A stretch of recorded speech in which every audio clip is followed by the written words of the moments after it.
스마트폰 액정 위로 어른거리는 저녁 노을빛은 박서윤 여사의 희미한 눈동자 속으로 스며들었다. 72해의 세월이 내려앉은 얼굴에는 무료함과 희미한 기대감이 교차했다. 서울 변두리, 30년 넘게 살아온 낡은 아파트의 거실은 남편이 떠난 후 유난히 넓고 적막했다. 벽에 걸린 흑백 부부 사진 속 남편의 미소만이 희미한 온기를 전할 뿐이었다. 빛바랜 소파, 손때 묻은 자개장, 구식 텔레비전.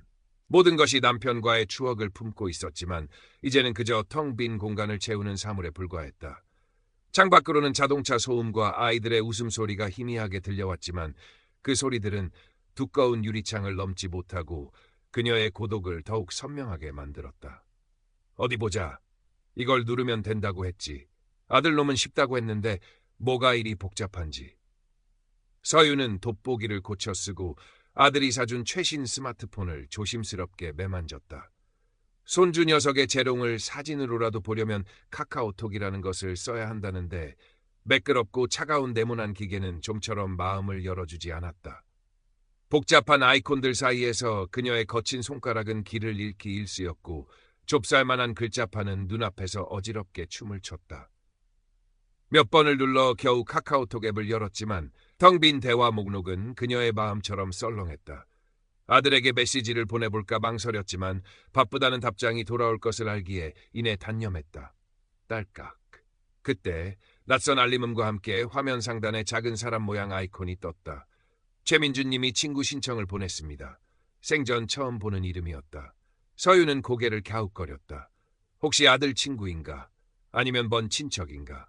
아니면 혹시 잘못 보낸 것은 아닐까? 그녀는 한참을 망설였다. 낯선 사람과의 연결은 언제나 조심스러웠다. 하지만 동시에 이 정막을 깨뜨릴 수 있는 작은 파문에 대한 희미한 기대감이 고개를 들었다. 잠시 망설이던 손가락이 마치 운명에 이끌리듯 조심스럽게 수락 버튼을 눌렀다. 얼마 지나지 않아 메시지가 도착했다. 노란색 말풍선 안에는 정중한 글씨가 담겨 있었다. 안녕하세요, 박서윤 어머님. 저는 최민준이라고 합니다. 혹시 저를 기억하실지 모르겠습니다. 오래전 돌아가신 아버님께 잠시 신세를 졌던 인연이 있습니다. 우연히 페이스북에서 어머님 성함을 뵙고 혹시나 하는 마음에 연락드렸습니다. 결례가 아니었으면 좋겠습니다. 아버님, 서유는 기억을 더듬었다. 남편은 생전에 인품이 좋아 주변에 사람이 많았다. 사업을 하다 어려움에 처한 후배를 돕기도 하고 길 가다 만난 어려운 이웃을 그냥 지나치지 못하는 사람이었다. 어쩌면 그때의 인연일지도 모르겠다. 그녀는 남편의 온정을 기억하는 사람이 있다는 사실에 마음이 조금 따뜻해졌다. 아이고, 제가 나이가 들어서 기억이 가물가물하네요. 반갑습니다. 남편을 기억해 주시니 고맙습니다. 답장을 보내는 손길은 서툴렀지만 왠지 모를 설렘이 피어올랐다. 적막한 오후에 찾아온 뜻밖의 손님이었다. 최민준과의 대화는 그렇게 시작되었다. 그는 자신을 미국 시카고에서 활동하는 심장과 의사라고 소개했다. 한국에서 의대를 졸업하고 미국으로 건너가 자리를 잡았으며 아내와는 몇 년 전 사별하고 외동딸은 스위스에서 유학 중이라고 했다. 그의 이야기는 어딘가 모르게 서윤의 처지와 닮아 있었다. 그는 바쁜 와중에도 틈틈이 서윤에게 안부를 물었다. 시차 때문에 불편할 법도 한데 그는 늘 서윤이 활동하는 시간에 맞춰 메시지를 보내왔다. 그의 메시지는 늘 다정하고 예의 발랐으며 지적인 분위기를 풍겼다. 어머님, 식사는 하셨습니까? 이곳 시카고는 이제 막 아침이 밝아옵니다. 병원 창밖으로 보이는 미시간 호수가 참 아름답지만 어머님이 계신 한국의 풍경이 그립습니다. 오늘은 중요한 수술이 있었습니다. 다행히 잘 끝났습니다. 문득 어머님 생각이 나서 연락드렸습니다. 부디 건강 잘 챙기십시오. 어머님 목소리가 듣고 싶습니다. 혹시 잠깐 통화 괜찮으실까요? 처음에는 어색했지만 서유는 점차 그에게 마음을 열었다. 그의 목소리는 사진처럼 그는 하얀 의사 가운을 입고 지적인 미소를 띤 중년 남성 사진을 프로필로 사용했다. 부드럽고 신뢰감을 주었다. 그는 서윤의 시시콜콜한 일상 이야기에 귀 기울여 주었고 잊고 있던 젊은 시절의 추억을 떠올리게 했다. 된장찌개를 끓인 이야기, 노인정 친구와 화투를 친 이야기, 굳은 날씨에 무릎이 쑤시는 이야기까지 그는 지겨운 기색 없이 다 들어주었다. 무엇보다 그는 서윤을 어머니라고 불렀다. 바쁜 아들 지훈에게서는 좀처럼 듣기 힘든 따뜻하고 살가운 호칭이었다. 지훈은 대기업 과장이었다. 착한 아들이었지만 그는 늘 시간에 쫓겼다. 야근과 주말 출근은 일상이었고 집에 오면 피곤해 지쳐 쓰러지기 바빴다. 일주일에 한 번 어머니에게 거는 전화는 늘 별일 없으시죠? 네, 저도 잘 있어요. 바빠서 이만 끊을게요.로 마무리되었다. 서유는 아들의 고단함을 알기에 서운함을 내색하지 않았지만 마음 한구석에는 늘 찬 바람이 불었다. 며느리와 손주는 명절이나 생신 때나 겨우 얼굴을 볼 수 있었다. 최민주는 그 허전함을 정확히 파고들었다. 그는 서윤이 듣고 싶어하는 말들을 귀신같이 알아챘다. 어머님은 정말 고우십니다. 목소리만 들어도 마음이 편안해지는 분이세요. 아드님은 정말 복받은 겁니다. 제가 한국에 있었더라면 매일 찾아뵙고 맛있는 것도 사드리고 함께 산책도 하고 그랬을 텐데요.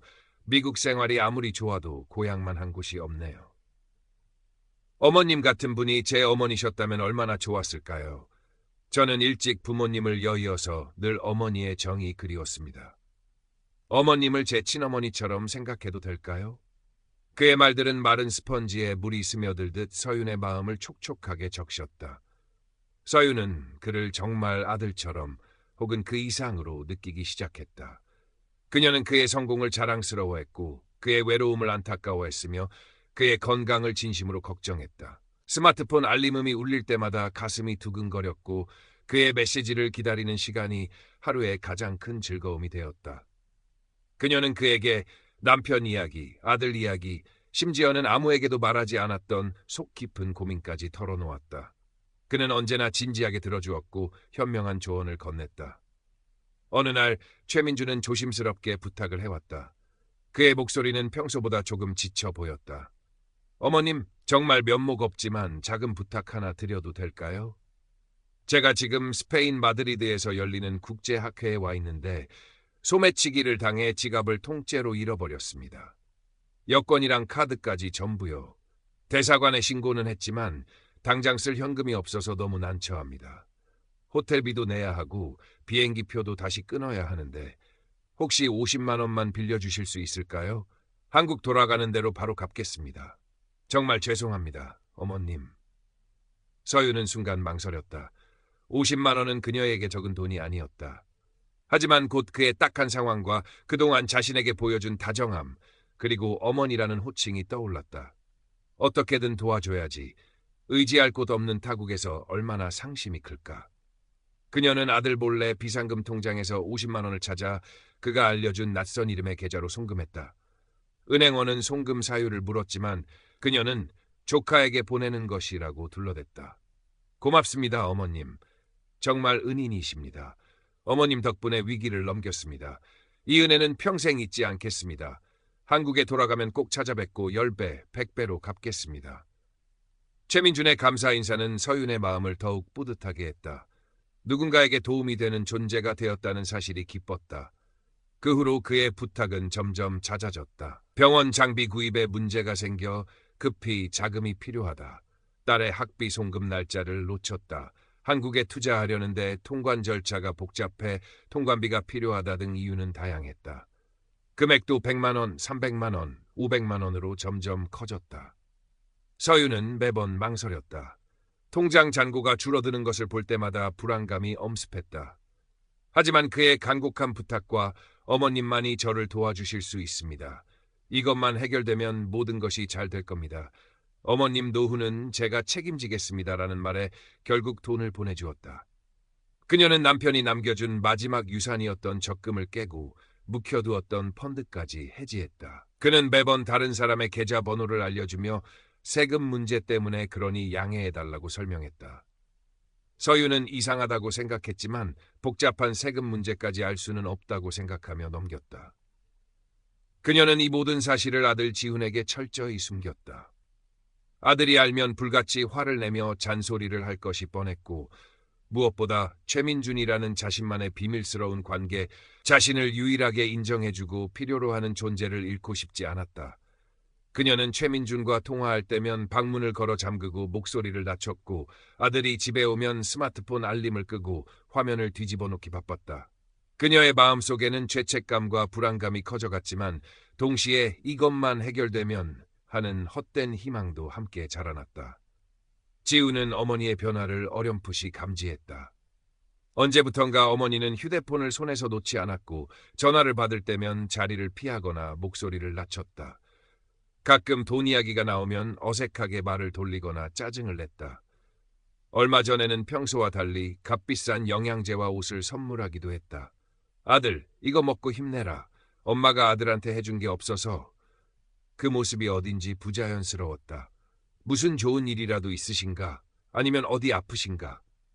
지우는 걱정이 되었지만 바쁘다는 핑계로 깊이 파고들지 못했다. 불안감이 결정적으로 커진 것은 은행에서 온 문자 메시지 때문이었다. 어머니 명의의 정기 예금이 중도 해지되었다는 알림이었다. 지우는 곧바로 어머니에게 전화를 걸었다. 엄마, 혹시 은행 다녀오셨어요? 예금 해지하셨다고 문자가 왔는데 무슨 일 있으세요? 어머니의 목소리는 당황한 기색이 역력했다. 아, 그게 그냥 필요한 데가 좀 있어서 신경 쓰지 마라. 필요한데요? 엄마, 혹시 무슨 문제 있으세요? 저한테 말씀하세요. 아니라니까. 자꾸 뭘 물어봐. 내가 내 돈 쓰는데 네 허락받아야 하니? 어머니는 평소와 달리 날카롭게 반응했다. 지우는 더 이상 묻지 못했지만 불길한 예감은 거치지 않았다. 그는 그 주말 아내에게는 급한 출장이 생겼다고 거짓말을 하고 본가로 향했다. 지훈이 들이닥쳤을 때 서윤은 누군가와 통화 중이었다. 그녀는 지훈을 보고 화들짝 놀라며 황급히 전화를 끊었다. 아들, 웬일이냐? 연락도 없이. 엄마, 누구랑 통화하셨어요? 그냥 노인정 친구. 친구인데 뭘 그렇게 놀라세요? 엄마, 저한테 뭐 숨기시는 거 있죠? 솔직히 말씀하세요. 예금은 왜 깨셨어요? 지훈의 추궁에 서윤의 얼굴은 하얗게 질렸다. 그녀는 입술을 달싹였지만 아무 말도 하지 못했다. 지훈은 답답한 마음에 어머니의 스마트폰을 집어들었다. 서윤은 비명을 지르며 뺏으려 했지만 지훈은 뿌리치고 카카오톡을 열었다. 그리고 최민준이라는 이름과 나눈 끝없는 대화와 충격적인 송금 내역을 확인했다. 대화 내용은 가관이었다. 온갖 감언이설과 거짓 약속, 그리고 노골적인 금전 요구. 송금액은 지훈의 월급 몇 년치에 해당하는 거액이었다. 가장 최근 대화는 더욱 충격적이었다. 어머님, 이번이 정말 마지막입니다. 제가 한국의 최첨단 의료센터를 세우려는데 정부 허가 문제로 급하게 자금이 필요합니다. 어머님께서 지금 살고 계신 아파트를 담보로 1억만 대출해 주시면 모든 문제가 해결됩니다. 센터가 완공되면 어머님을 VIP로 모시고 평생 편안하게 사실 수 있도록 해드리겠습니다. 이건 투자가 아니라 우리 모자의 미래를 위한 길입니다. 지우는 부들부들 떨리는 손으로 스마트폰을 서윤에게 내밀었다. 엄마, 이게 다 뭐예요? 이 사람 사기꾼이에요. 엄마 집까지 팔아먹으려고 하잖아요. 서윤은 고개를 저었다. 눈물이 뺨을 타고 흘러내렸다. 아니다. 민준 씨는 그런 사람 아니야. 나한테 정말 잘해줬어. 엄마, 제발 정신 좀 차리세요. 세상에 어떤 의사가 환자 보호자한테, 그것도 잘 알지도 못하는 사람한테 집 담보대출까지 요구해요. 이게 다 증거잖아요. 지우는 밤새 인터넷을 뒤져 찾아낸 증거들을 쏟아냈다.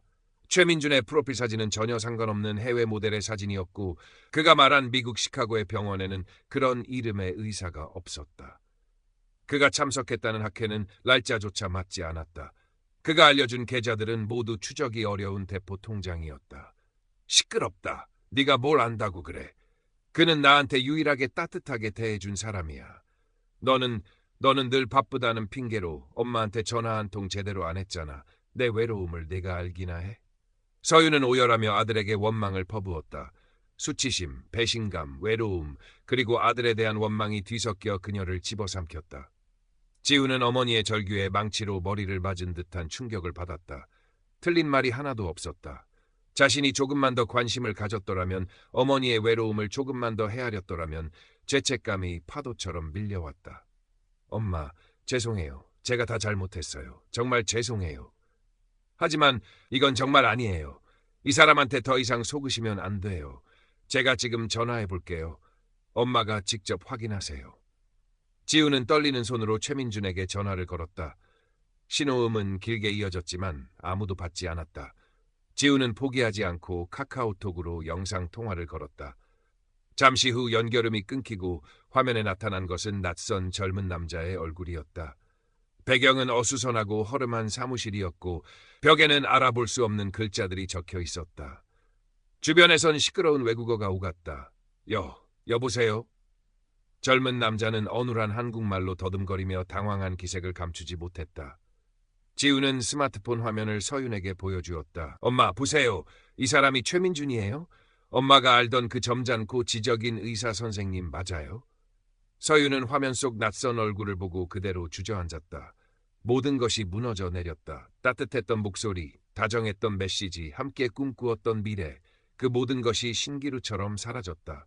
그녀의 마음속에서 마지막 희망의 불씨마저 꺼져버렸다. 깊은 절망과 허탈감이 검은 안개처럼 그녀를 덮쳤다. 눈물이 쉴 새 없이 흘러내렸지만 아무런 소리도 내지 못했다. 그 후 며칠 동안 서유는 식음을 전폐하고 방 안에 틀어박혀 지냈다. 지우는 회사를 휴가 내고 어머니 곁을 지켰다. 경찰에 신고했지만 범인이 해외에 기반을 둔 조직적인 보이스식 로맨스 스캠 조직인데다 대포폰과 대포통장을 사용해 추적이 사실상 불가능하며 피해 금액을 회수할 가능성은 거의 없다는 절망적인 답변만 돌아왔다. 서유는 자신의 어리석음을 자책했고 세상 모든 사람을 믿을 수 없게 되었다. 스마트폰은 꼴도 보기 싫었고 창밖의 햇살마저 원망스러웠다. 그녀는 살아갈 이유를 잃어버린 듯 더욱 깊은 고립 속으로 빠져들었다. 지우는 그런 어머니를 보며 피눈물을 흘렸다. 그는 늦었지만 이제라도 아들 노릇을 해야겠다고 다짐했다. 그는 매일 어머니의 방문을 두드렸다. 처음에는 대답조차 없었지만 지우는 포기하지 않았다. 그는 억지로 어머니를 일으켜 죽을 떠먹이고 함께 동네를 산책했다. 아무 말 없이 묵묵히 어머니의 손을 잡아주었다. 어느 날 공원 벤치에 나란히 앉아있을 때 서윤이 처음으로 입을 열었다. 내가 정말 바보 같았지. 평생 모은 돈을 남편 볼 낯이 없다. 아니에요, 엄마. 엄마 잘못 아니에요. 그놈들이 나쁜 놈들이에요. 엄마는 그냥 외로우셨던 거잖아요. 그리고 제가 죄송해요. 제가 너무 무심했어요. 아들의 진심 어린 사과에 서유는 참았던 울음을 터뜨렸다. 그 울음은 봇물처럼 터져나와 한참 동안 이어졌다. 지훈은 말없이 어머니의 등을 토닥여 주었다. 그 눈물은 절망과 자책의 눈물인 동시에 꽁꽁 얼었던 마음이 녹아내리는 신호이기도 했다. 몇 달 후 서윤의 얼굴에는 희미하게나마 생기가 돌기 시작했다. 그녀는 아들의 끈질긴 권유로 집 근처 노인복지관의 스마트폰 기초 활용 교육과 치매 예방 웃음 치료 교실에 나가기 시작했다. 처음에는 모든 것이 어색하고 두려웠지만 그곳에서 만난 비슷한 처지의 노인들과 이야기를 나누고 함께 웃으며 조금씩 마음의 문을 열었다. 스마트폰으로 손주 사진을 주고받는 법을 배웠고 서툰 솜씨로 친구들에게 안부 메시지를 보내기도 했다. 여전히 스마트폰 알림음에는 가슴이 철렁 내려앉을 때가 있었고 낯선 번호로 걸려오는 전화는 받지 않았다. 마음의 상처가 하룻밤 사이에 아물 수는 없었다. 하지만 그녀는 더 이상 혼자가 아니었다. 곁에는 이제 주말마다 찾아와 함께 시간을 보내주는 든든한 아들이 있었고 함께 웃고 떠들 수 있는 새로운 친구들이 생겼다. 어느 맑은 봄날 오후 서유는 복지관 화단에 알록달록한 펜지 모종을 심고 있었다. 따스한 햇살이 그녀의 주름진 손등 위로 내려앉았다. 흙냄새와 꽃향기가 기분 좋게 코끝을 스쳤다. 그때 주머니 속 스마트폰이 울렸다. 아들이었다. 엄마, 주말에 뭐 하세요? 지호주가 할머니 보고 싶다고 난리예요. 저희 집에 오셔서 맛있는 것 좀 해주세요. 지난번 갈비찜 정말 맛있었는데. 아들의 밝고 애교 섞인 목소리에 서윤의 입가에 잔잔한 미소가 번졌다. 알았다, 이놈아. 할미가 가서 세상에서 제일 맛있는 갈비찜 해줘야지. 지호 좋아하는 잡채도 해줄까? 전화를 끊은 서윤은 펜지 모종을 조심스럽게 흙으로 덮어주었다. 보랏빛, 노란빛 꽃잎들이 봄 햇살 아래 환하게 웃고 있었다. 노을빛 환영은 사라졌지만 이제 그녀의 마음속에는 작지만 단단한 희망의 씨앗이 자라나고 있었다. 그 희망은 잃어버린 돈보다 배신당한 마음보다 훨씬 더 소중한 것이었다. 스마트폰 화면 위로 반짝이는 햇살처럼 그녀의 남은 날들은 분명 이전과는 다른 진짜 온기로 채워질 것이었다.